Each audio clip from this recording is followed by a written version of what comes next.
সপ্তম দফা অর্থাৎ শেষ দফা ভোটের আগে ফের বঙ্গে মোদি। আজ বঙ্গে মোদির একাধিক কর্মসূচি রয়েছে, যার মধ্যে অন্যতম অশোকনগর এবং বারুইপুর, যেখানে জনসভা রয়েছে প্রধানমন্ত্রী নরেন্দ্র মোদির। স্বপন মজুমদারের সমর্থনে সভা মোদির। অশোকনগরের হরিপুর মাঠে সেখানে মোদির জনসভা। সভা ঘিরে কর্মী সমর্থকদের উচ্ছ্বাসের সেই ছবি এই মুহূর্তে আপনাদের সামনে তুলে ধরছে রিপাবলিক বাংলা। সভাস্থল চত্বরে কড়া নিরাপত্তা এবং সেই ছবিটাও কার্যত স্পষ্ট। প্রবল উন্মাদনা এই মুহূর্তে বিজেপি কর্মী সমর্থকদের মধ্যে। ছবিটা আরও স্পষ্ট হবে। টিটপ আমাদের প্রতিনিধি এই মুহূর্তে আমাদের সঙ্গে একেবারে সরাসরি সেখান থেকেই রয়েছেন। টিটপ,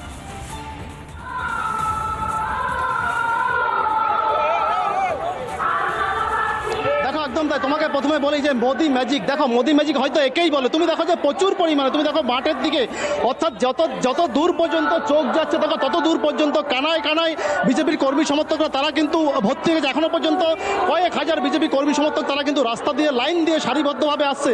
অর্থাৎ যে বারাসাত লোকসভা কেন্দ্রের বিজেপি প্রার্থী স্বপন মজুমদার, তার হয়েই নির্বাচনী জনসভায় আর কিছু সময় পরেই আসছেন প্রধানমন্ত্রী নরেন্দ্র মোদী। তোমাকে একটা হিন্ট দিয়ে রেখে তো শুধুমাত্র যে স্বপন মজুমদার এই থাকবেন এই মঞ্চে তা নয়, থাকবেন বসিরহাটের বিজেপি প্রার্থী রেখা পারত্য, তিনিও কিন্তু থাকবেন এই মঞ্চে। স্বাভাবিকভাবেই একটা প্রার্থী, অর্থাৎ বলা চলে তুমি দেখো যে মানুষের ঢলটা দেখো, বারবার করে যে কথাটা উঠে আসে যে মোদি ম্যাজিক, স্বাভাবিকভাবেই অর্থাৎ এই ছবিতেই কিন্তু বলা চলে যে মোদি ম্যাজিক। তুমি দেখো যে মোদির ছবি হাতে নিয়ে বিজেপি কর্মী সমর্থক তারা প্রত্যেকেই, কেউ হচ্ছে বিজেপির টুপি মাথায় পরে স্বাভাবিকভাবে, অর্থাৎ মাঠ পুরোপুরিভাবে কানায় কানায় পরিপূর্ণ।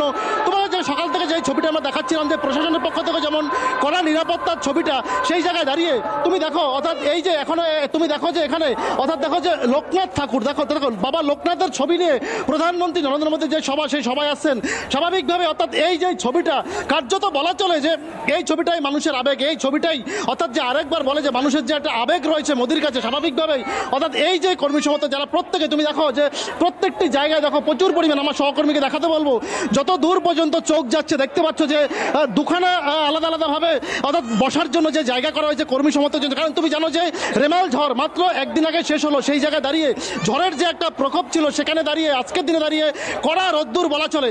স্বাভাবিকভাবে এখানেও বলা চলে, অনেকেই বলছেন যে এটা হয়তো মোদি ম্যাজিক। স্বাভাবিকভাবে অর্থাৎ যেখানে দাঁড়িয়ে আবহাওয়াটা যেমন ছিল সেই জায়গায় দাঁড়িয়ে ফুরফুরে আবহাওয়া, অর্থাৎ কর্মী সমর্থকরা তারা প্রত্যেকেই সভামঞ্চের দিকে আসছেন। অর্থাৎ অশোকনগরের যেই মাঠ, হরিপুরের যেই মাঠ, সেই মাঠে আর তোমাকে সরকারি প্রোটোকল অনুযায়ী 2:20 নাগাদ অর্থাৎ 2:20 অশোকনগরের যেই অর্থাৎ যে স্টেডিয়াম রয়েছে সেখানে প্রধানমন্ত্রী নরেন্দ্র মোদীর যেই বিশেষ বিমানে আসবেন, সেখানে তিনি ল্যান্ড করবেন এবং 2:30 নাগাদ ঠিক এই সভামঞ্চ ঠিক এখানে আসবেন, তিনি বক্তৃতা রাখবেন। উল্লেখযোগ্য বিষয়, বারাসাত লোকসভা কেন্দ্রের যে বিজেপি প্রার্থী স্বপন মজুমদার, তিনি একজন মতুয়া সম্প্রদায়ের মানুষ। তুমি জানো যে সিএ নিয়ে অর্থাৎ সম্প্রতি সিএ লাগু হয়েছে, মতুয়াদের একটা দীর্ঘদিন ধরে যে তাদের যে আন্দোলন ছিল, দাবি ছিল, সেই জায়গায় দাঁড়িয়ে একটা সিলমোহর দিয়েছে কেন্দ্র সরকার, নরেন্দ্র মোদী সরকার, অমিত শাহ সরকার। সেখানে দাঁড়িয়ে মতুয়া সম্প্রদায়ের মানুষ তারা যথেষ্ট উন্মাদিত, যথেষ্ট আনন্দিত। সেখানে দাঁড়িয়ে মতুয়াদের জন্য এই নির্বাচনী প্রচারের শেষ লগ্ন বলা চলে, কারণ 1 তারিখ নির্বাচন, শেষ দফা নির্বাচন। সেই জায়গায় দাঁড়িয়ে শেষ দফাতে দাঁড়িয়ে প্রধানমন্ত্রী নরেন্দ্র মোদী মতুয়াদের জন্য কি বার্তা দেয়। অন্যদিকে দাঁড়িয়ে অর্থাৎ এই যে অশোকনগর থেকে সন্দেশখালী, অর্থাৎ যে বসিরহাট কেন্দ্র, সেই সন্দেশখালীও কিন্তু একেবারে কাছাকাছি বলা চলে। সেই জায়গায় দাঁড়িয়ে সন্দেশখালী নিয়ে আমরা দেখেছিলাম এর আগে একাধিকবার প্রধানমন্ত্রী নরেন্দ্র মোদীকে বার্তা দিতে, অর্থাৎ আজকের দিনে দাঁড়িয়ে কোনো বার্তা দেয় কিনা। ঠিক দেখো যে মহিলা থেকে পুরুষ সমস্ত কর্মী সমর্থক তারা প্রত্যেকেই কাতারে কাতারে মানুষ, তারা এই মুহূর্তে সভামঞ্চের ভেতরের দিকে প্রবেশ করছেন। অর্থাৎ রাস্তা দিয়ে আমরা দেখেছি যে রাস্তার দুদিকেই কার্যত মানুষের ঢল বলা চলে নরেন্দ্র মোদীকে একবার দেখার জন্য। স্বাভাবিকভাবেই অর্থাৎ নরেন্দ্র মোদীর যে নিজস্ব একটা ম্যাজিক রয়েছে, উন্মাদনার ছবিটাও কিন্তু কার্যত ধরা পড়ছে। নজর রাখো প্রতি মুহূর্তে সেই খবরগুলো তোমাদের মধ্য দিয়ে আমরা তুলে ধরছি দর্শক বন্ধুদের সামনে। অন্যদিকে মধুকল্পিতা বারুইপুরে যে জনসভা রয়েছে প্রধানমন্ত্রী নরেন্দ্র মোদীর, ঠিক সেখান থেকে আমাদের সঙ্গে রয়েছেন এবং তারপরেই আপনারা জানেন রোড শো রয়েছে শ্যামবাজার থেকে, সেখান থেকে আমাদের প্রতিনিধি এলিনা আমাদের সঙ্গে রয়েছে। প্রথমে মধুকল্পিতা তোমার সঙ্গে আসি, সভামঞ্চের সামনে তুমি রয়েছে, ছবিটা এই মুহূর্তে কি রয়েছে?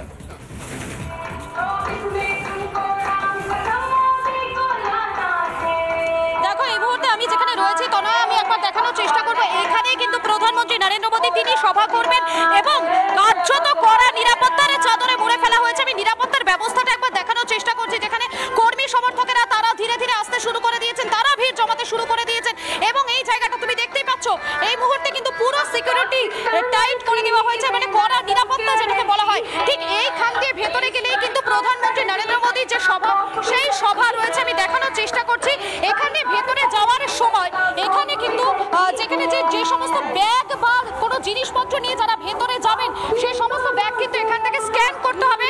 সেই স্ক্যান করার পর তারপরে কিন্তু ভেতরে কর্মী সমর্থকেরা তারা যেতে পারবেন। আমার ভিডিও জার্নালিস্ট সঞ্জয়কে বলবো একবার এগিয়ে আসার জন্য। আমরা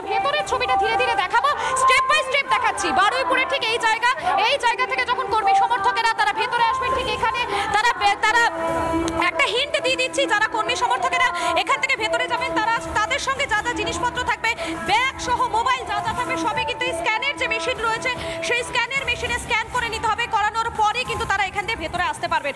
দেখানোর চেষ্টা করছি, এখান দিয়ে ভেতরে যাওয়ার পরে কিন্তু আরো একটা জায়গা রয়েছে যেখানে সিকিউরিটি চেক, সেখানে কিন্তু সিকিউরিটি চেক হবে, তারপরে আপনারা ভেতরে যেতে পাবেন। আরও একটা হিন্ট আমি দিয়ে রাখবো, এখানে যাওয়ার পর ভেতরে ঢোকার পর আমি দেখানোর চেষ্টা করবো বড় যে হ্যাঙ্গারগুলো রয়েছে সেই হ্যাঙ্গারগুলো ইতিমধ্যেই তৈরি করা হয়ে গিয়েছে। সেই ছবিটা দেখানোর চেষ্টা করছি আমি এই মুহূর্তে। ভিডিও জার্নালিস্ট সঞ্জয়কে বলবো এগিয়ে আসতে। সঞ্জয়, এই যে ভেতরে হ্যাঙ্গারগুলো রয়েছে, হ্যাঙ্গারের মধ্যেই কিন্তু কর্মী সমর্থক যারা রয়েছেন তারা থাকবেন। দেখানোর চেষ্টা করছি এই মুহূর্তে পুরো এলাকাতে পুলিশে ছয়লাভ রয়েছে, এসপিজি, সেই এসপিজি কন্ট্রোলে কিন্তু এই মুহূর্তে রয়েছে এই পুরো এলাকাটা। সেই ছবিটা আমি এই মুহূর্তে দেখানোর চেষ্টা করছি, দেখতেই পাচ্ছেন আপনারা। এবং সিকিউরিটির কারণে কিন্তু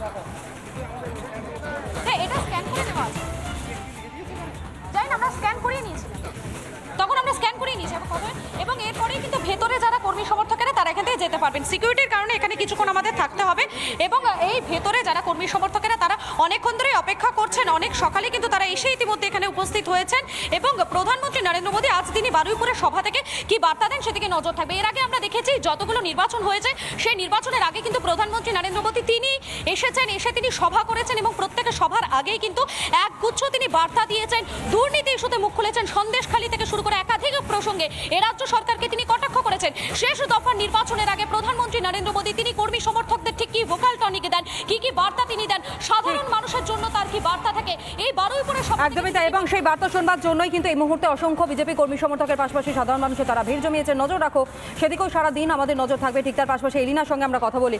এলিনা, শ্যামবাজার সেখান থেকেই কার্যত রোড শো করবার কথা রয়েছে আজ প্রধানমন্ত্রী নরেন্দ্র মোদীর এবং তিনি সেখানে উপস্থিত থাকবেন। কি ব্যবস্থাপনা এই মুহূর্তে নজরে আসছে?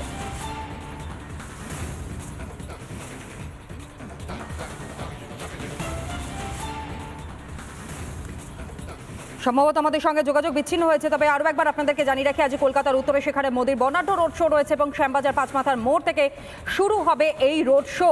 সিমলা স্ট্রিটে স্বামীজির বাড়ি পর্যন্ত রোড শো এবং তাপস রায়ের সমর্থনে রোড শো করবেন মোদী। এলিনা এই মুহূর্তে আমাদের সঙ্গে রয়েছে। এলিনা,